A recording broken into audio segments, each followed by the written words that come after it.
he comes forward at me, I'm going to step off this way. I can pat this down if I wanted to, and then come with a kick.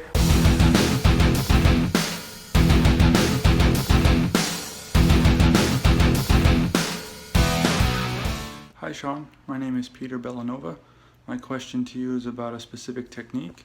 There's this movie with Tony Jaa called Ong Bak, and in that movie he's in a fight with this big guy in a bar, and he performs this move that's kind of like a roundhouse kick, but instead it's like an overhand downward knee kick, and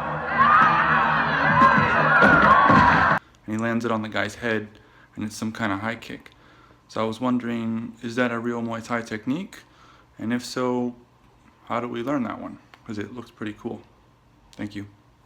Thanks, Peter, for your question. To answer real quick, the technique in Ong Bak, it's obviously a little superficial because it's a movie and Tony Jaa is a stunt guy and does all these acrobatics. That being said, essentially it's just a left roundhouse kick, very high and close quarters, so he almost lands his knee while he's doing it. So to actually show it applicable to Muay Thai, like not a movie scene, the idea is you want your opponent to be coming off to your side, because when you see Tony Jaa land the kick, he's almost completely parallel to him. The guy almost kind of runs into a clothesline.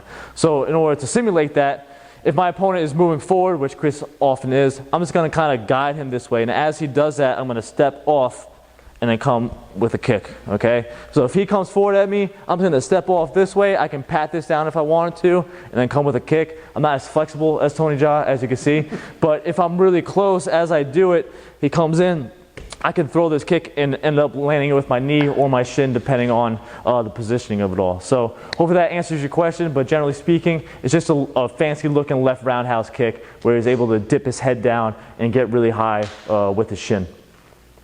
Boom.